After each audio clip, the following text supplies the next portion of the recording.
त्याच्याच बरोबर red bird नावाची एक कंपनी आहे. 2 दिवसापूर्वी झारखंडमध्ये एक अँब्युलन्सचं विमान असतं ते तिथं पडलं. दुर्दैवाने त्याच्यामध्ये 7 लोकांचा का 6 लोकांचा मृत्यू झाला. त्यांच्या परिवाराबरोबर आम्ही आहोत, आदरांजली आहे. दुसऱ्या दिवशी रेड बर्डवर कारवाई झाली. दुसऱ्या दिवशी रेड बर्डवर एफआयआर झाली.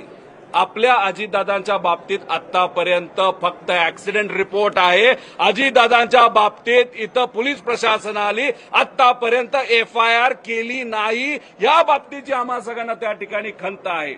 आणि हा गुन्हा दखलपात्र आहे का? तर 100% दखलपात्र गुन्हा आहे.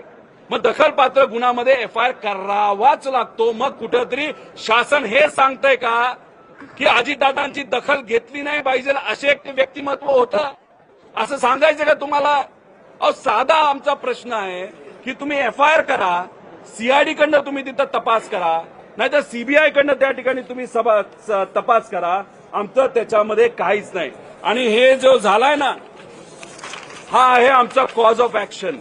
म्हणजे कॉज ऑफ ऍक्शन 24 तारखेला आलाय. म्हणजे डीजीसीएने जो रिपोर्ट दिला त्याच्यामध्ये त्यांनी जे सांगितलेलं आहे की व्हीएसआर कंपनी जबाबदार आहे म्हणून विमान आम्ही हे करतो. ह्या कॉज ऑफ ऍक्शनवर आज एफआयआर व्हावा अशी आमची इच्छा होती, पण दुर्दैवाने ती इच्छा त्या ठिकाणी आज पूर्ण होत नाही. दादांना का न्याय मिळत नाही, दादांबद्दलचा एफआयआर का होत नाही असा प्रश्न आम्हा सगळ्यांना त्या ठिकाणी वाटतो. आणि आमचं हेही म्हणणं आहे, इथं असणाऱ्या प्रत्येक व्यक्तीचं, कदाचित तुमचं सुद्धा म्हणणं आहे, आम्ही जो एफआयआर दाखल करत आहोत तो जो चुकीचा असेल तर आमच्यावर कारवाई करा.